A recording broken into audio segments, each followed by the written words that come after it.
जय हिंद दोस्तों। आज की इस वीडियो में हम लोग बात करेंगे संघ एवं इसका राज्य क्षेत्र या फिर इसका एरिया। यानी कि यह जो टॉपिक है, यह टॉपिक हमारे इंडियन पॉलिटी से रिलेटेड है। और इस वीडियो में हम लोग इंडियन पॉलिटी को शुरू से पढ़ने की कोशिश करेंगे, यानी कि इसका भाग 1 पढ़ेंगे। और ये बहुत ही ज्यादा इंपॉर्टेंट टॉपिक है। इसमें हम लोग आर्टिकल 1 से लेकर 4 तक देखेंगे। और ये जो टॉपिक है संघ एवं इसका राज्य क्षेत्र यानी कि यूनियन एंड इट्स टेरिटरी, तो इसको हम लोग 2-3 पार्ट में पढ़ने की कोशिश करेंगे। तो चलिए इसको शुरू करते हैं। देखिए, जो भारत की व्यवस्था है, भारत ने संघीय यानी कि यूनियन को अपनाया है, यानी कि संघ है। भारत में कौन सी व्यवस्था है? संघीय व्यवस्था है। यानी कि देखिए कितने प्रकार की इस तरह की व्यवस्था होती हैं। एक होती है फेडरल व्यवस्था, फेडरल। दूसरी होती है कॉन्फेडरल, कॉन्फेडरल। और तीसरी होती है यूनियन, यूनियन। तो देखिए, एक होती है फेडरल यानी कि संघीय, कॉन्फेडरल यानी कि परिसंघीय, और तीसरी है यूनियन। तो भारत ने यूनियन शब्द को अपनाया है अपने संविधान में। यानी कि भारत क्या है? राज्यों का एक संघ है। भारत राज्यों का एक संघ है, यानी कि India is a union of state. तो लेकिन ऐसा नहीं हम इसको बोल सकते कि यह एक फेडरल कंट्री है। इंडिया फेडरल कंट्री नहीं है, ना ही कॉन्फेडरल है। भारत एक यूनियन स्टेट है। अब फेडरल का मतलब क्या होता है? देखिए, फेडरल का मतलब ये होता है कि जैसे कुछ छोटे छोटे राज्य होते हैं, तो वो सभी राज्य संगठित होकर एक देश का निर्माण करते हैं। जैसे मान लीजिए कि अमेरिका में 50 स्टेट हैं। वर्तमान में अमेरिका में कितने स्टेट हैं? 50 स्टेट। तो जो 50 स्टेट हैं, उन 50 स्टेट में से सभी जितने राज्य हैं, सभी राज्यों ने समझौता के माध्यम से एक संघ का निर्माण किया है। यानी कि जो अमेरिका में जो स्टेट हैं, वो वहां के संघ से अलग हो सकते हैं।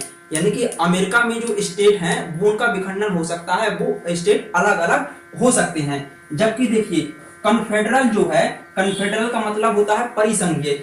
कॉन्फेडरल भी फेडरल की तरह ही होता है, यानी कि इसमें भी राज्य अपनी शक्तियों को एकत्रित करके एक संघ का निर्माण करते हैं। मतलब इनमें राज्यों को अलग होने की स्वतंत्रता रहती है। यदि कभी उनके बीच में कुछ बातें बिगड़ जाती हैं, तो वो देश से अलग हो जाती हैं। यानी कि स्टेट इसमें स्वतंत्र रहते हैं। जबकि फेडरल में आप लोग अमेरिका को समझ लीजिए, अमेरिका एक फेडरल कंट्री है। कॉन्फेडरल, जैसे अमेरिका के आसपास जो छोटे छोटे द्वीप हैं, वो उन सभी द्वीपों ने मिलकर क्या किया है?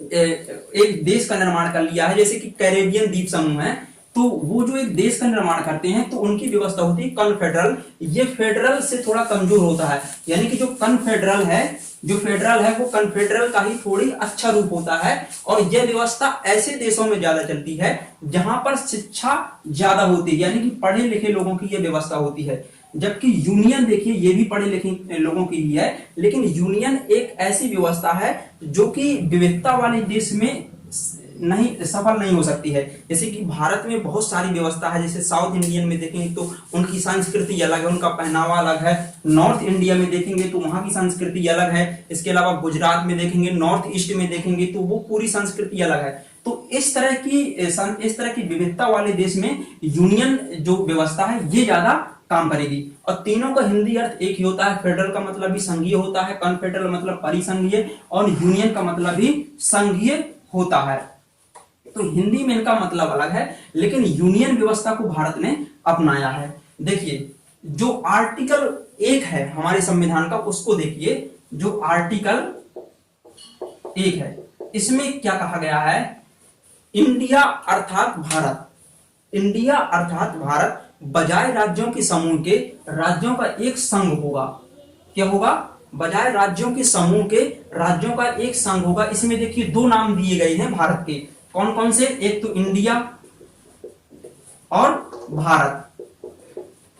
यहां पर ये दोनों शब्द हमारे संविधान में है भारत के लिए। इंडिया भी, अब इसका मतलब ये नहीं कि इंग्लिश में इंडिया बोलेंगे और हिंदी में भारत, दोनों इसको हिंदी ही हम इनको कहेंगे। इंडिया और भारत, ये दोनों भारत के नाम है। कुछ लोगों ने बोला कि इसका नाम भारत ही रहने दी, इंडिया नहीं रखें, क्योंकि हम लोग देखते हैं कि हमारे जनगणमन में जनगणमन अधिनायक जय है, भारत भाग्य विधाता। तो ऐसा तो नहीं बोलते कि इंडिया भाग्य विधाता, या फिर भारत माता की जय बोलना है तो ऐसा तो नहीं बोलते कि इंडिया माता की जय, है ना। तो देखिए यहाँ पर ये दोनों शब्द सुप्रीम कोर्ट ने डिसीजन दिया कि दोनों शब्द हम लोग यूज करेंगे भारत के संदर्भ में। और अनुच्छेद 1 में है कि इंडिया अर्थात भारत, इंडिया जो कि भारत है, बजाय राज्यों के समूह के, राज्यों का समूह की अपेक्षा ये राज्यों का संघ ज्यादा अच्छा रहेगा। देखिए राज्यों का समूह है,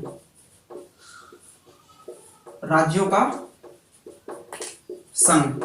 देखिए भारतीय संविधान में राज्यों के समूह की बजाय राज्यों का संघ शब्द क्यों प्रयोग किया गया है अनुच्छेद 1 में?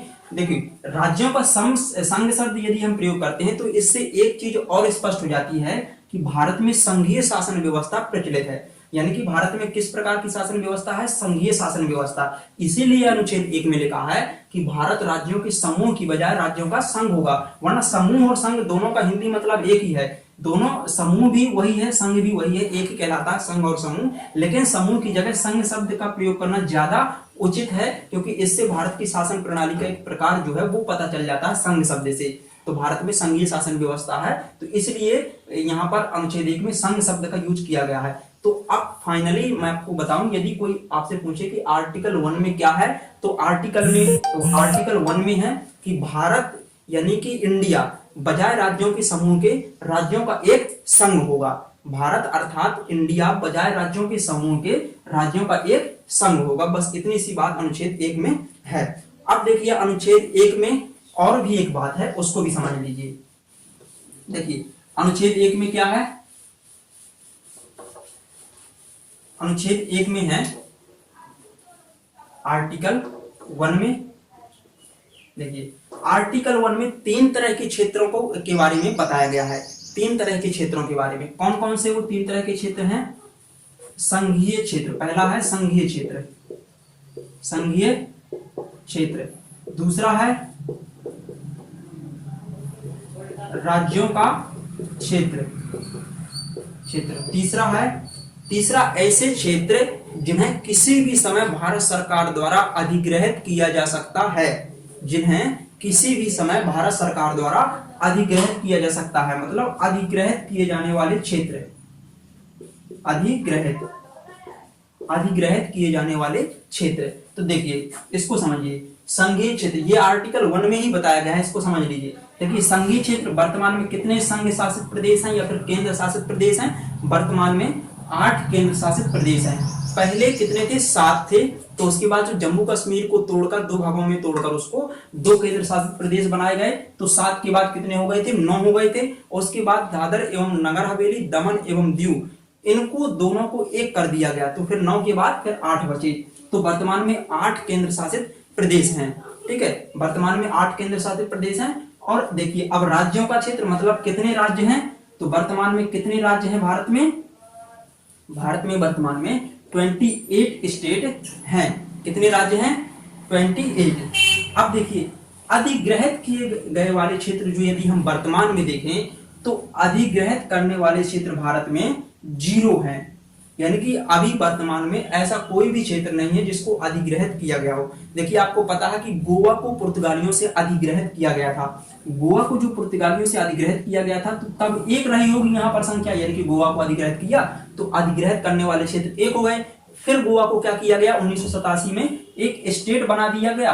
तो गोवा को जब स्टेट बना दिया गया तो फिर से यहाँ पर 0 हो गया। और इसी तरह से देखिए 1975 में सिक्किम को भारत के संघ में मिलाया गया था। ठीक है, तो सिक्किम के बारे में हम लोग अलग से बात कर लेंगे। एक्चुअली जो सिक्किम स्टेट है भारत का, वो पहले सिक्किम भारत का हिस्सा नहीं था। सिक्किम पर पहले चोंग्याल वंश का शासन था। और उसके बाद देखिए 1974 में क्या हुआ कि सिक्किम को खतरा होने लगा चाइना से। सिक्किम को ऐसा लगा कि कहीं चाइना हमारे ऊपर आक्रमण ना कर दे या फिर हमें अपने देश में ना मिला ले। तो इस कारण से सिक्किम ने भारत से 1974 में कहा कि हमें भारत के संघ में शामिल कर लो। तो 1974 में 35वां संविधान संशोधन पारित किया गया था। 1974 में 35वां संविधान संशोधन सिक्किम के लिए पारित किया गया था। तो उस संविधान संशोधन के माध्यम से क्या किया गया? सिक्किम को एक अधिग्रहित संबद्ध राज्य बना दिया गया था। सिक्किम को किस तरह का राज्य बना दिया गया? संबद्ध राज्य, यानी कि सिक्किम कुछ समय के लिए भारत में रहेगा, भारत के साथ में मिलकर रहेगा और उसके साथ में देखेगा कि हम लोगों की संस्कृति किस तरह से मेल खाती है, क्या सिक्किम भारत के साथ में रह पाएगा या नहीं रह पाएगा। और इसके बाद फाइनली सिक्किम ने बोल दिया कि हमको भारत के संघ में शामिल कर लो। तो फिर एक संविधान संशोधन पारित किया गया जिसका नाम है 36वां संविधान संशोधन, और 36वें संविधान संशोधन के माध्यम से सिक्किम को भारत के संघ में 1975 में शामिल कर लिया गया था। तो यहां से क्वेश्चन पूछा जाता है कि 35वां एवं 36वां संविधान संशोधन किस राज्य से संबंधित है? तो ये दोनों संविधान संशोधन सिक्किम के लिए पारित किए गए थे, सिक्किम को भारत के संघ में मिलाने के लिए पारित किए गए थे। तो ये आपको समझ में आ चुका होगा। ठीक है, अब देखिए आर्टिकल 1 में 3 तरह के एरिया हैं। पहली बात तो आर्टिकल 1 में क्या था कि भारत राज्यों के समूह के बजाय राज्यों का एक संघ होगा। भारत अर्थात इंडिया या फिर इंडिया अर्थात भारत बजाय राज्यों के समूह के राज्यों का एक संघ होगा। समूह इसलिए नहीं प्रयोग करते हैं क्योंकि समूह से अच्छा संघ है, क्योंकि संघ का यूज करने से हमें अपने संविधान की जो शासन प्रणाली है, संघीय व्यवस्था है जो भारत की, उसके बारे में भी और पता चल जाता है, इसलिए संघ शब्द ज्यादा उचित है। तो ठीक है, आर्टिकल 1 में क्या है, और ये आर्टिकल 1 3 तरह के क्षेत्र बताए गए हैं। संघीय क्षेत्र यानी कि 8 एरिया है, 8 ऐसे क्षेत्र हैं जो संघ शासित प्रदेश के अंतर्गत आते हैं। राज्यों का क्षेत्र तो वर्तमान में 28 राज्य हैं भारत में, और अधिग्रहित किए गए वाले क्षेत्र हैं 0, यानी कि इनकी संख्या 0 है। तो ये आपका रहा आर्टिकल 1 के बारे में। अब हम लोग देखेंगे आर्टिकल 2 में क्या है, अनुच्छेद 2 में क्या है, इसको भी समझ लीजिए। देखिए अनुच्छेद 2 में क्या है, इसमें देखिए, इसमें एक बात बताई गई है अनुच्छेद 2 में कि नए राज्यों को भारत के संघ में शामिल करना। यदि हमें नए राज्यों को भारत के संघ में शामिल करना है, ऐसे राज्य जो पहले से राज्य के रूप में अस्तित्व में हैं लेकिन वो भारत के संघ में शामिल नहीं है, जैसे कि सिक्किम भारत के संघ में शामिल नहीं था ना। सिक्किम कब शामिल हुआ भारत के संघ में? 1975 में। ठीक है, तो नए राज्यों का भारत के संघ में प्रवेश, यानी कि जो न्यू स्टेट है, संघ में प्रवेश उनका, यानी कि नए राज्यों को भारत के संघ में शामिल किया जाएगा। जैसे सिक्किम पहले भारत का हिस्सा नहीं था, तो 1975 में सिक्किम को भारत के संघ में शामिल कर लिया गया। तो अनुच्छेद 2 के तहत सिक्किम को भारत के संघ में शामिल किया गया। तो ये आपको इसमें इतना ही है आर्टिकल 2 में कि नए राज्यों का भारत के संघ में प्रवेश हो जाएगा। तो ये अनुच्छेद 2 में है। ठीक है, तो ये आप समझ चुके होंगे। अब देखिए आर्टिकल 3 में क्या है। आर्टिकल 3 में देखिए, आर्टिकल 3 में है, एक तो पहली बात है आर्टिकल 3 में राज्यों का नाम परिवर्तन। जैसे मान लीजिए कि किसी राज्य के नाम में परिवर्तन करना है तो हमें अनुच्छेद 3 में संशोधन करना पड़ेगा, यानी कि भाग 1 के अनुच्छेद 3 में संशोधन करना पड़ेगा, यानी कि राज्यों का नाम परिवर्तन, राज्यों का नाम परिवर्तन हो जाएगा। और दूसरा है राज्यों की सीमा में परिवर्तन। यदि किसी राज्य की सीमा को घटाना है या फिर किसी राज्य की सीमा को बढ़ाना है तो वो अनुच्छेद 3 में लिखा हुआ है। कौन से अनुच्छेद में लिखा है? अनुच्छेद 3 में, यानी कि सीमा में परिवर्तन,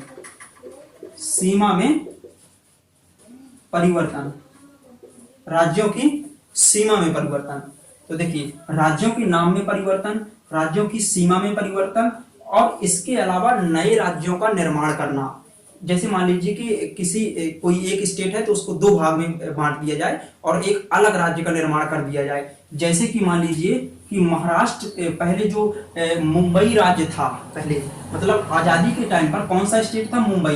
तो मुंबई राज्य को 1960 में 2 भागों में बांट दिया गया था, 2 भागों में, महाराष्ट्र और गुजरात, यानी कि भाषा के आधार पर इसको बांटा गया था, महाराष्ट्र और गुजरात। तो इसी तरह से जैसे आंध्र प्रदेश है तो उसको, आंध्र प्रदेश को 2 भागों में बांट करके 2014 में तेलंगाना राज्य का निर्माण किया गया था। तो इसी तरह से नए राज्यों का निर्माण जो होता है, नए राज्यों का निर्माण कौन से अनुच्छेद में है? 3। तो देखिए अनुच्छेद 3 में 3 बातें बताई गई हैं। राज्यों का नाम परिवर्तन, राज्यों की सीमा में परिवर्तन और नए राज्यों का निर्माण। यहाँ पर देखिए नए राज्यों का संघ में प्रवेश था, मतलब इसमें ऐसे राज्य भारत के संघ में शामिल होंगे जो पहले भारत के हिस्सा नहीं रहे हैं और ये भारत के हिस्सा रहे हैं, लेकिन उन्हीं को एक नया नाम दिया गया, नया स्टेट बना दिया गया, तो उसकी संख्या बढ़ जाएगी। तो इस तरह से ये आर्टिकल 2 और 3 में यहाँ पर डिफरेंस समझ लीजिए। यहाँ पर नए राज्य संघ में प्रवेश होंगे, यानी कि वो पहले भारत का हिस्सा थे ही नहीं, और यहाँ पर क्या है कि ये भारत का हिस्सा थे, लेकिन इनको अलग से राज्य बना दिया गया किसी राज्य से काटकर। जैसे कि सन 2000 में 3 अलग राज्य बनाए गए थे, जैसे कि एमपी से अलग करके 1 नवंबर 2000 को, मध्य प्रदेश से अलग करके किसका निर्माण किया गया था, छत्तीसगढ़ का। 1 नवंबर सन 2000 मध्य प्रदेश से अलग करके छत्तीसगढ़ को बनाया गया था, और 9 नवंबर सन 2000 को यूपी से अलग करके उत्तराखंड को बनाया गया था। 9 नवंबर सन 2000 को यूपी से अलग करके उत्तराखंड को बनाया गया था, और इसी तरह से 15 नवंबर सन 2000 को बिहार से अलग करके झारखंड को बनाया गया था। तो ये जो छत्तीसगढ़, झारखंड, उत्तराखंड, ये 3 राज्य बने, तो इनकी चर्चा किस आर्टिकल में है, आर्टिकल 3 में, यानी कि नए राज्यों का निर्माण, नए तीन नए राज्यों का सन 2000 में निर्माण हुआ, तो यही अनुच्छेद 3 में बताया गया है। तो ये आपको समझ में आ चुका होगा। अब देखिए अनुच्छेद 3 में एक बात और बताई गई है। कौन सी बात बताई गई है अनुच्छेद 3 में? उसमें ये बताया गया है कि यदि हमें अनुच्छेद 3 से संबंधित कोई संशोधन करना है, यानी कि अनुच्छेद 3 से संबंधित कोई विधेयक हमें संसद में लेकर जाना है, संशोधन विधेयक, यानी कि जैसे मान लीजिए कि हमें किसी राज्य का नाम परिवर्तन करना है, ठीक है। अनुच्छेद 3 से संबंधित का मतलब ये होता है कि अनुच्छेद 3 में 3 बातें बताई गई हैं जो, तो इन्हीं में कुछ चेंज करना है। जैसे मान लीजिए कि नाम में परिवर्तन करना है किसी राज्य के, सपोज दैट सीमा में भी हो सकता है, एक को ले लेते हैं, जैसे नाम में परिवर्तन करना है, तो नाम में परिवर्तन करना है तो इसके लिए एक विधेयक, संशोधन विधेयक संसद में पेश किया जाएगा।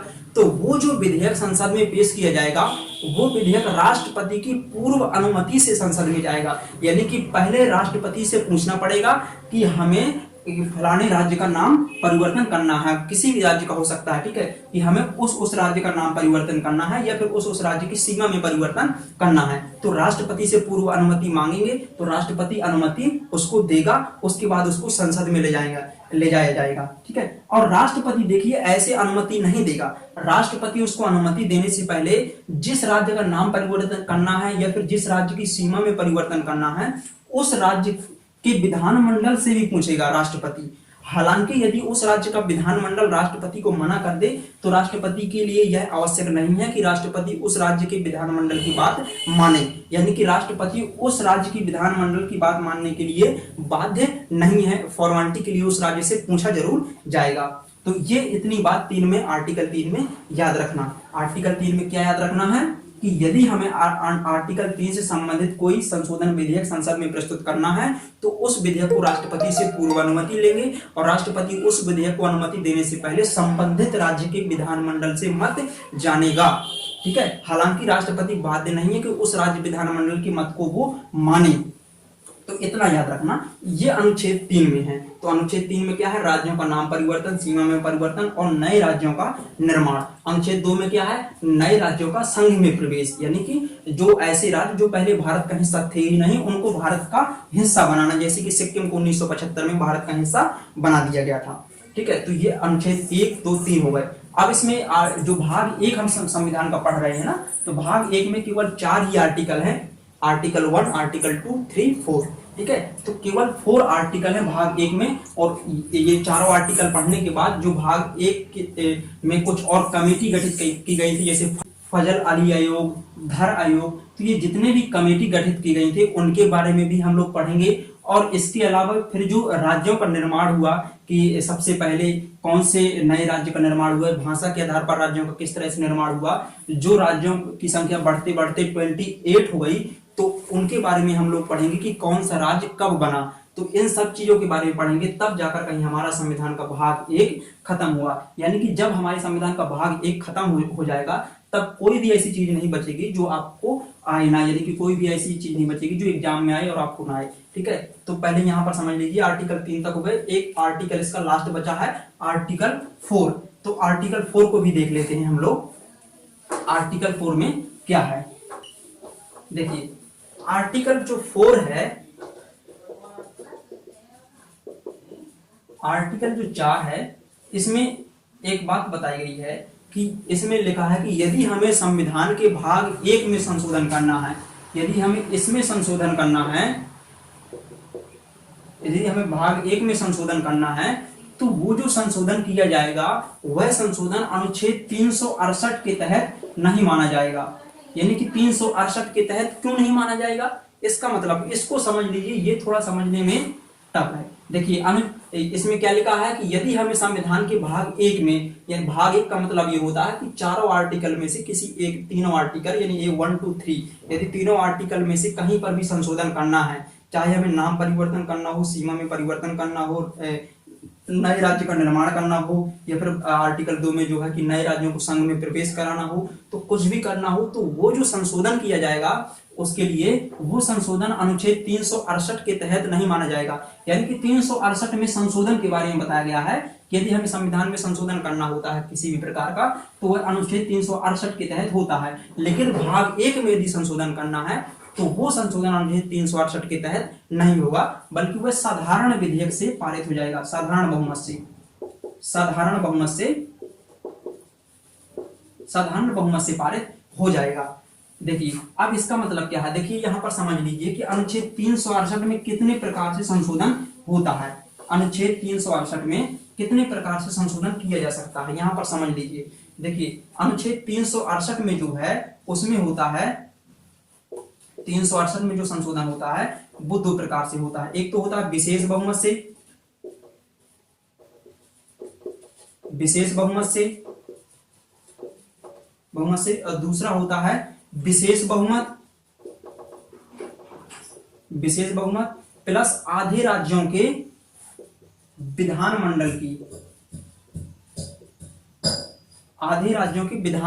की अनुमति के बाद। देखिए अनुच्छेद 368 में दो प्रकार से संशोधन किया जाता है। अनुच्छेद 368 में कितने प्रकार से संशोधन किया जाता है, दो प्रकार से। कौन कौन से, एक तो विशेष बहुमत के द्वारा संशोधन होता है और एक विशेष बहुमत प्लस आधे राज्यों की विधानमंडल की संस्तुति के बाद। तो ये विशेष बहुमत के माध्यम से संशोधन क्या कहलाता है, विशेष बहुमत का मतलब ये होता है कि कुल एवं उपस्थित सदस्यों का 2/3 बहुमत, 2/3 बहुमत। यानी कि यदि कुल और उपस्थित सदस्यों की संख्या 100 है तो 100 का 2/3 कितना होगा, 100 का 2/3 तो कितना होगा, यहां पर भाग देके निकाल लीजिए, यहां पर लगभग 66% निकलेगा। यानी कि 100 में से 66 सदस्यों का बहुमत, तो ये कहलाएगा विशेष बहुमत। और विशेष बहुमत प्लस आधे राज्यों की विधानमंडल, देखिए हर राज्य का एक विधानमंडल होता है, तो जो आधे राज्यों का विधानमंडल है उनकी सहमति के बाद जो संशोधन होगा उसको बोलेंगे विशेष बहुमत प्लस आधे राज्यों का विधानमंडल का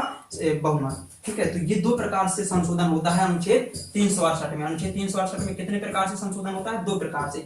लेकिन एक तीसरा प्रकार है साधारण बहुमत के द्वारा, मतलब कुल और उपस्थित सदस्यों का 33%। ठीक है, साधारण बहुमत मतलब 1/3 बहुमत। तो ये जो साधारण बहुमत से होता है इसी के तहत किया जाएगा भाग एक में संशोधन। यानी कि देखिए अनुच्छेद 368 के तहत नहीं किया जाएगा, अनुच्छेद 4 में लिखा है, अनुच्छेद 4 में लिखा है कि यदि भाग एक में संशोधन करना है तो वो संशोधन 368 के तहत नहीं होगा। तो मतलब 368 के तहत नहीं होगा तो ये तो दोनों होंगे नहीं, तो ये विशेष नहीं होगा, विशेष और आधे राज्यों के विधानमंडल से नहीं होगा, तो फिर कौन सा बचा, साधारण बहुमत। तो यानी कि भाग एक में यदि संशोधन करना है तो वो संशोधन साधारण बहुमत के माध्यम से होगा। और यहाँ से क्वेश्चन में पूछा जाता है कि संविधान के भाग एक में संशोधन निम्नलिखित में से किस प्रकार के बहुमत से किया जाएगा, तो किस बहुमत से किया जाएगा, साधारण बहुमत से। साधारण संसद के साधारण बहुमत से वो विधेयक पारित हो जाएगा यदि भाग एक में संशोधन करना है। तो ये है आर्टिकल 4। ठीक है, आर्टिकल 1 में क्या बताया गया है, यहाँ पर एक बार रिपीट कर देते हैं। आर्टिकल 1 में है भारत अर्थात इंडिया बजाय राज्यों के समूह के राज्यों का एक संघ होगा। अनुच्छेद 2 में ऐसे राज्यों को भारत के संघ में प्रवेश करना जो पहले से भारत के संघ में शामिल नहीं है, यानी कि नए राज्यों को भारत के संघ में प्रवेश करना, यानी कि भारत का हिस्सा बनाना उन राज्यों को। और आर्टिकल 3 में क्या है, आर्टिकल 3 में है कि नए राज्यों का निर्माण करना, राज्यों की सीमा में परिवर्तन करना, राज्यों के नाम में परिवर्तन करना, तो ये अनुच्छेद 3 में है। और 4 में क्या है, यदि पूरे भाग एक में हमें संशोधन करना है तो वो संशोधन किसके तहत किया जाएगा, साधारण बहुमत के माध्यम से, यानी कि 368 के तहत नहीं होगा। बस इतनी सी बात अनुच्छेद 4 में है। ठीक है, तो ये आपको समझ में आ चुका होगा। अब देखिए इसके बारे में, जो भाग 1 है इसके आर्टिकल तो पूरे हुए 1 से लेकर 4 तक। अब इसमें क्या हमें पढ़ना है, इसमें हमको पढ़ना है अभी जो कमेटियां गठित की गई थी भाषा के आधार पर राज्यों का गठन करने के लिए, चाहे वो धर आयोग हो, चाहे वो फजल अली आयोग हो, चाहे वो जेबीपी समिति हो, तो इनके बारे में भी नेक्स्ट इसके पार्ट में हम लोग पढ़ेंगे। और इसके अलावा राज्यों का निर्माण फिर किस तरह से हुआ, जैसे पूछ लिया जाता है कि सन 2000 में कितने राज्यों का निर्माण हुआ, या फिर भारत का 22वां राज्य कौन था, जैसे सिक्किम था, ठीक है। तो इन सभी के बारे में पढ़ लेंगे कि किस राज्य का निर्माण कब हुआ और ये राज्यों की संख्या बढ़ते बढ़ते 28 कैसे हो गई, तो इसके बारे में पढ़ लेंगे। तब जाकर हमारे ये भाग 1 कंप्लीट हो जाएगा और कोई भी चीज नहीं छूटेगी, इतना यकीन रखिएगा, ठीक है। तो जल्दी ही मिलते हैं नेक्स्ट वीडियो में, इसका नेक्स्ट पार्ट लेकर आएंगे। तो तब तक के लिए जय हिंद।